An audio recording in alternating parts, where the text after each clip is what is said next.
Boa noite a todos. Conforme eu tinha combinado com vocês, então eu vou iniciando esse vídeo falando sobre o que é o Espiritismo. Eu achei melhor gravar o vídeo porque seria muita coisa para escrever, tá? Mas alguma coisa que não ficar muito bem explicado, depois vocês me perguntem, tá certo? Eu vou falar um pouco antes de eu adentrar mesmo o estudo do livro O que é o Espiritismo. Eu queria contar para vocês sobre a minha experiência, né, com o Espiritismo, falar um pouco da minha vida religiosa, tá? Eu, por ascendência, não familiar, eu tenho, por parte dos meus pais, não é, que foram criados dentro do candomblé, não é? Então tem uma história até muito bonita, que são dos meus avós, principalmente a minha bisavó paterna, que há muito tempo, né? Eu acho que no outro século, com certeza, ela lavando roupa, não é? Na Bahia, numa fonte, numa pedra, não é? E começou a chover muito. A chuva era forte demais. E chuva de raios, de trovões. Então, ela e as amigas se afastaram um pouco para esperar a chuva passar. E uma chuva muito grande, chuva de raios, e ela percebeu que com o raio bateu numa pedra, não é? E aquela pedra, ela sentiu que caiu algo, não é? Naquela pedra. Quando passou a chuva, que ela foi ver, ali daquela pedra tinha uma imagem, né, que ela reconheceu logo ser a imagem de Santa Bárbara.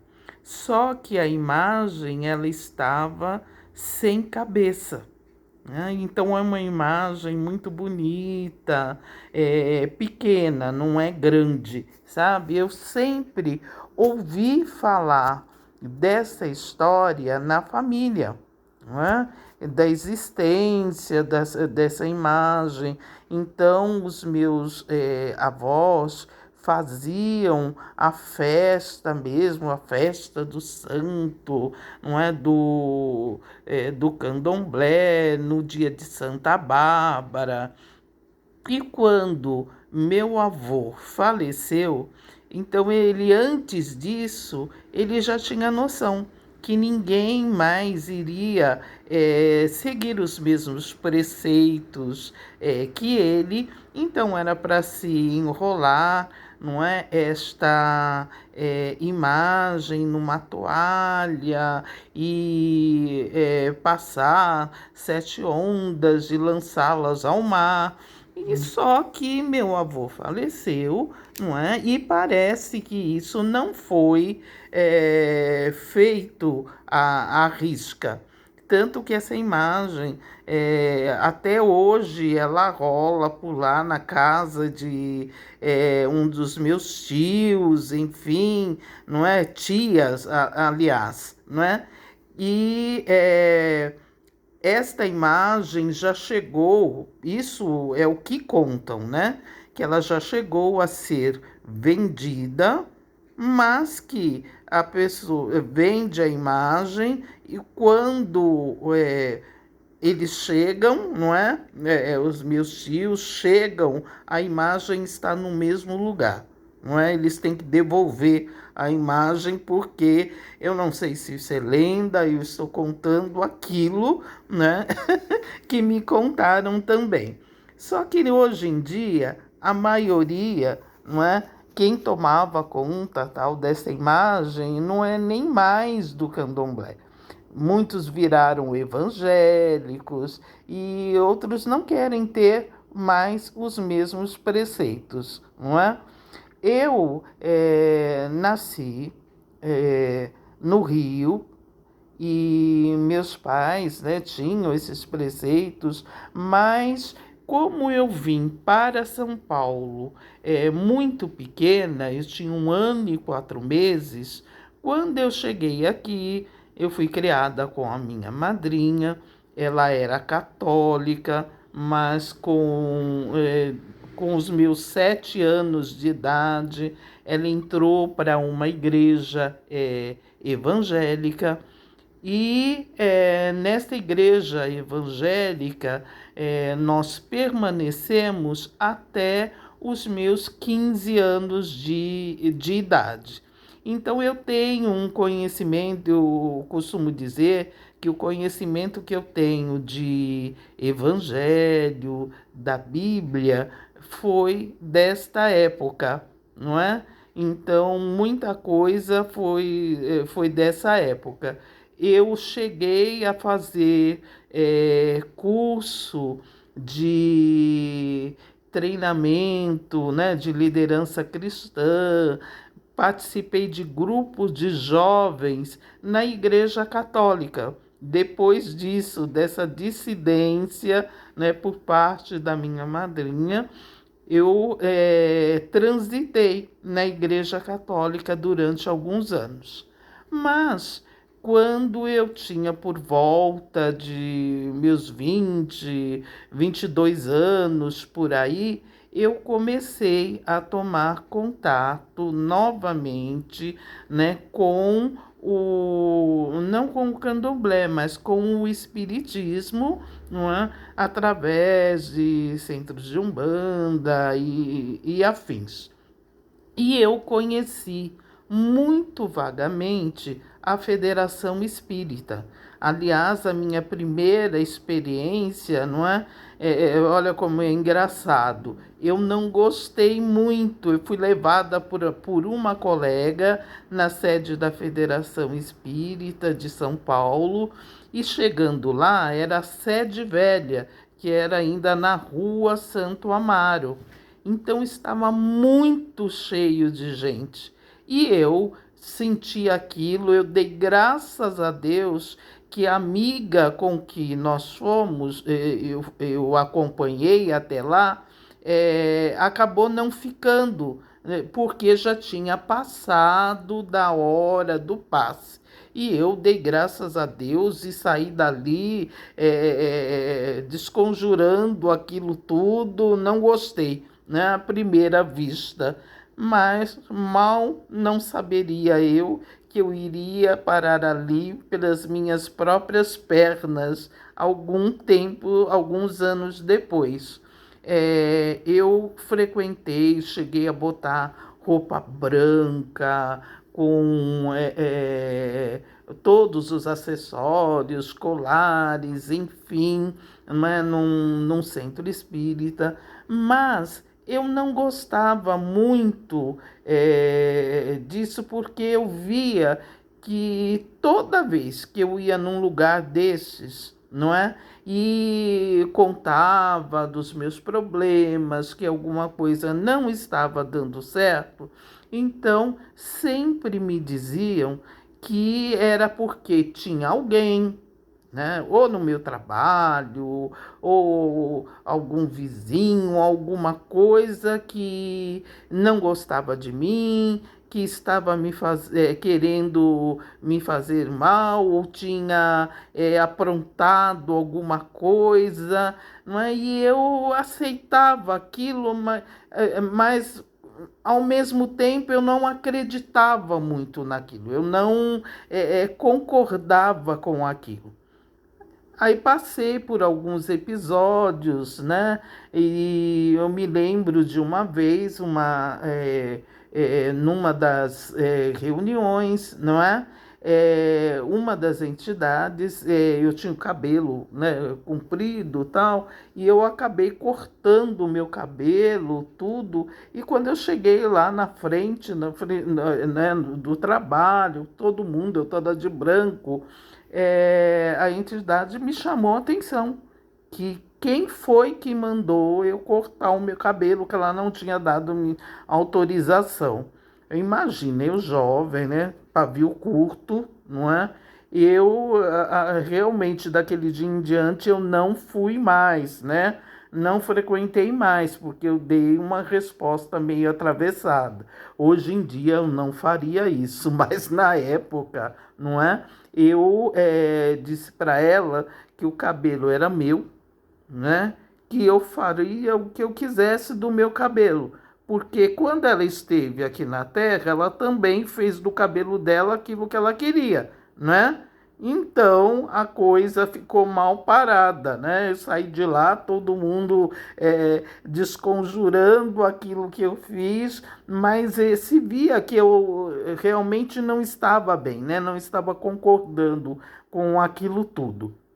Gente, tudo isso que eu estou contando não significa que eu não respeite essas, como é que diz, a Umbanda e o Candomblé e afins. Eu apenas estou contando uma coisa que aconteceu comigo, que eu acabei me encontrando no kardecismo, não é?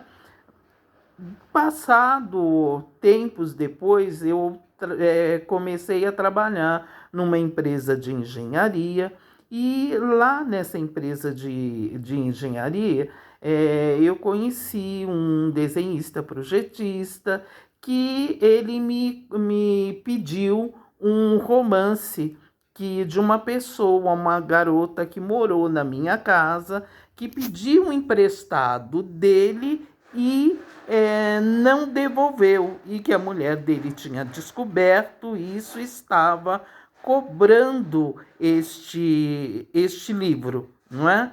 Aí eu cheguei em casa e achei o romance.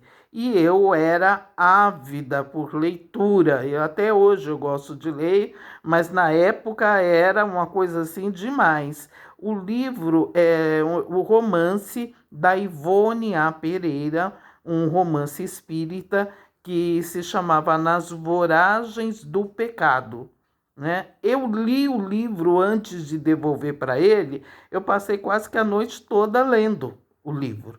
E quando chegou no outro dia, eu me encantei pelo livro, por aquilo que estava ali no livro, e perguntei para ele, né? Aí ele me explicou que ele era espírita kardecista, que ele frequentava um centro kardecista próximo da casa dele. E eu, na minha ignorância, eu pedi para ele se lá não tinha um catecismo que me ensinasse, né, como o que fazer do espiritismo, porque eu estava cansada dos outros me dizerem como eu deveria fazer. E eu queria ler, porque eu achava que lendo eu iria aprender e eu teria a capacidade de discernir, não é? Aquilo que eu realmente queria. E ele foi muito sabiamente, ele falou assim, eu vou te trazer o livro, o que é o Espiritismo. E eu li, não, minto, o primeiro livro que eu li, né, que ele me trouxe, eu comprei, foi o Livro dos Espíritos. Gente, o Livro dos Espíritos é enorme, não é? Ele é todo de perguntas e respostas. Ele não é um livro muito fácil de você ler. E eu, tão ávida que eu estava, que eu passei noite e dia lendo. Eu ia para o trabalho e voltava e lia de novo. Então eu fui encontrando ali, era como se eu estivesse em contato com algo que estava adormecido dentro de mim, algo que eu devia conhecer há muito tempo atrás, em outras vidas. Era como se eu estivesse recordando. Então era tudo como eu pensava realmente, né? Aí daí eu comprei o que é o Espiritismo, né? O segundo livro, e eu li o Livro dos Espíritos. É lógico que não entendi tudo, mas eu achava que sim, né? É de cabo a rabo.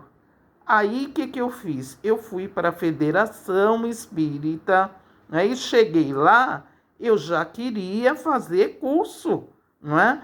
Porque eu achava que eu sabia tudo, né? Aquela coisa do jovem e tal.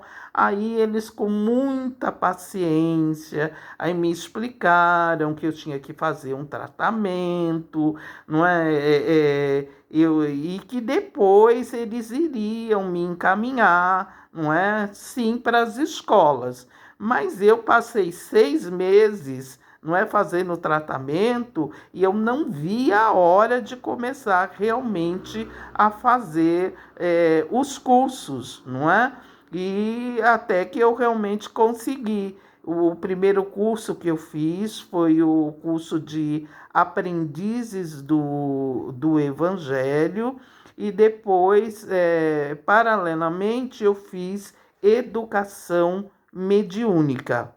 Isso já tem, acho que uns 30 anos ou mais, tá? Então eu tive os meus percalços, não vou dizer para vocês que não tive. Eu até hoje eu me considero uma aprendiz, porque você sempre está aprendendo. O Livro dos Espíritos eu já li pausadamente, eu não sei dizer para vocês quantas vezes. E tem coisas que até hoje eu não sei. Eu preciso reler novamente, tá? A mesma coisa é o Evangelho, é o Livro dos Médiuns. Então, para todos que é um aprendizado constante. Por isso que eu contei um pouco da minha história para vocês, tá certo? E eu espero que ajudem vocês também. No livro, falando agora sobre Allan Kardec, eu gostei mesmo do Espiritismo porque eu percebi o quê? Um professor, não é? Porque Kardec, o Denisard, né, Hippolyte, antes dele ser Allan Kardec, ele era um pedagogo, ele trabalhava com o Pestalozzi, não é?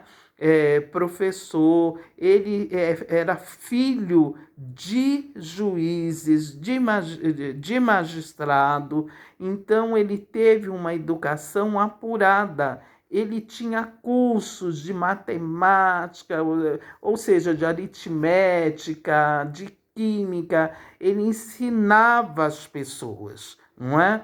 E a partir do momento que ele começou a investigar o fenômeno das mesas girantes, ele começou como um sistematizador mesmo, ele não acreditava naquilo.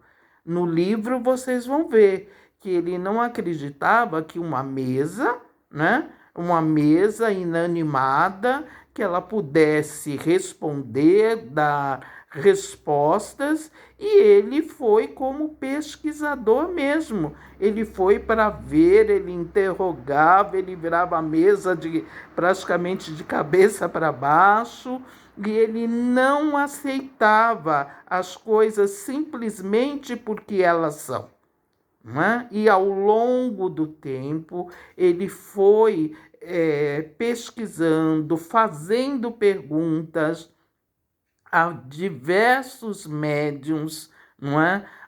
Ele fazia as mesmas perguntas com médios diferentes, em locais diferentes, em cidades diferentes, não é? E as respostas que ele conseguia, ele colocava sempre aquelas que tivessem a mesma resposta, o mesmo significado, né? Então ele não aceitava as coisas simplesmente por ouvir falar, não é? E com o tempo ele foi realmente descobrindo todo o fundamento.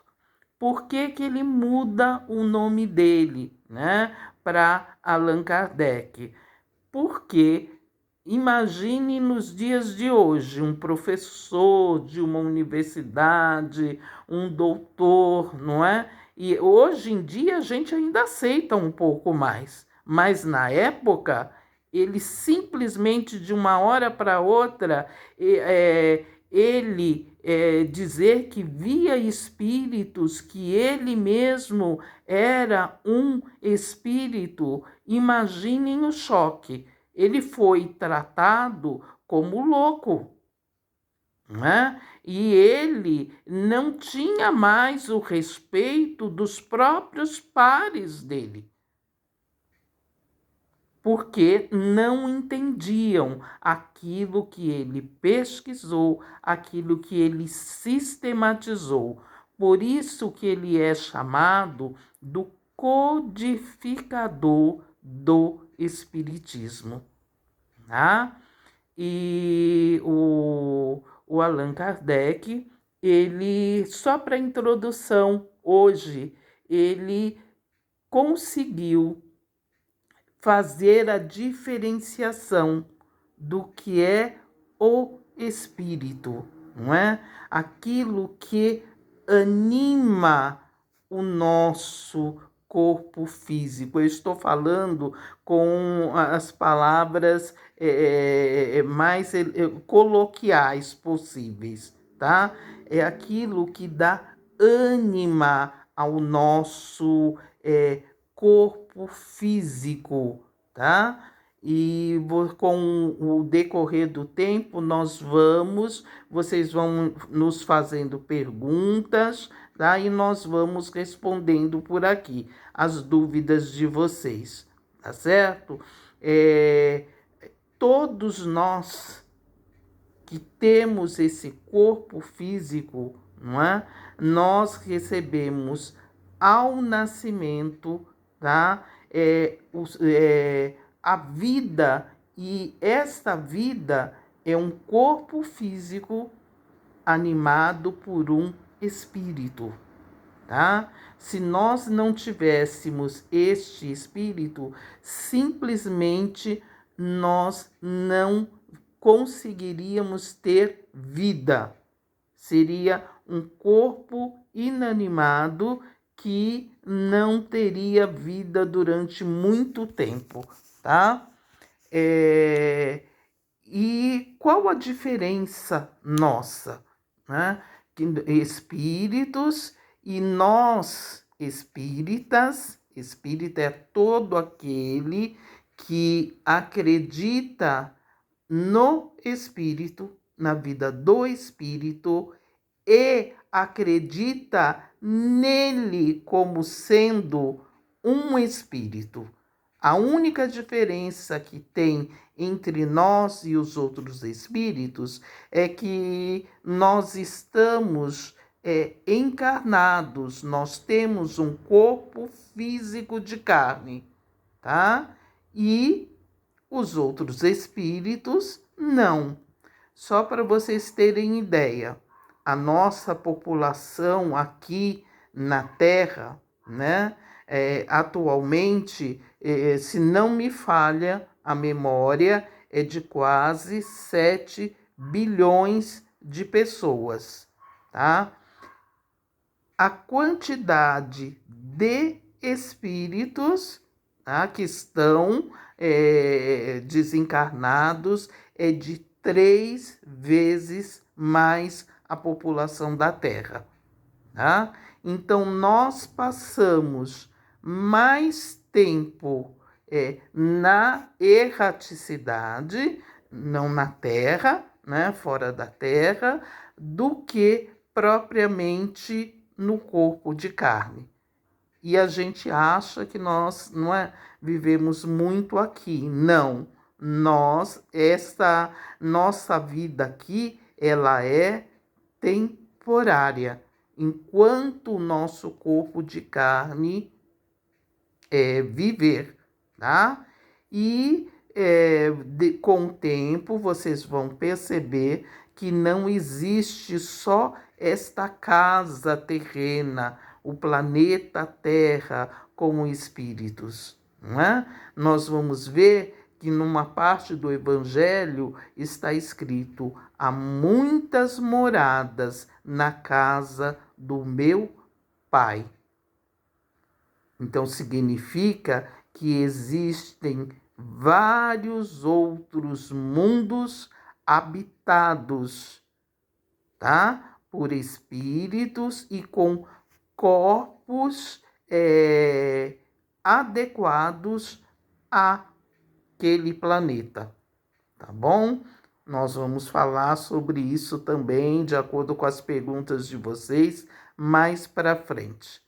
No começo do capítulo, vocês vão ver a diferença, não é? De aquele que é espírita e aquele que é espiritualista.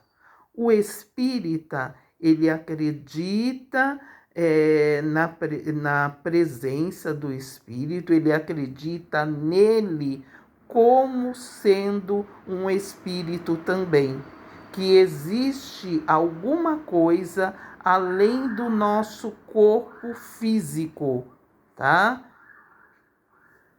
E esta coisa é exatamente o espírita.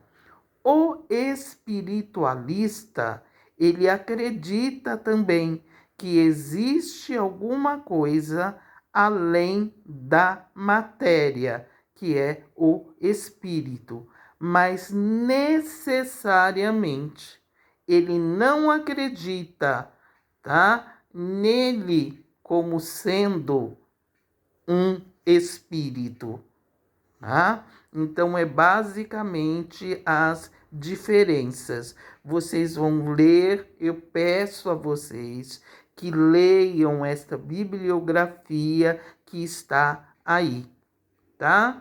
Até mesmo para que vocês façam perguntas em cima disso, tá? Eu não quis adiantar, eu fiz essa preleção aqui para vocês, mas numa linguagem coloquial, que é para suscitar mesmo as dúvidas de vocês, tá bom? Tanto eu quanto o Áureo, na medida que ele puder também, ele vai respondendo. E ao longo da semana, nós vamos discorrendo sobre o capítulo 1, tá? Que fala exatamente dessas diferenças do espiritismo, do espírita, do espiritualismo, tá certo? Então, por isso que eu fiz essa introdução para vocês. Em muita coisa para a gente falar, mas não adianta eu ficar, eu também não quis reproduzir aquilo, a teoria que está no livro, tá? Eu quero que vocês perguntem, que vocês coloquem algumas dúvidas, que vocês esclareçam também, coloquem alguma coisa que vocês saibam, tá certo? Nós estamos aqui para aprender uns com os outros. Uma boa noite para vocês e seguem-se as perguntas de vocês. Fiquem com Deus. Até amanhã.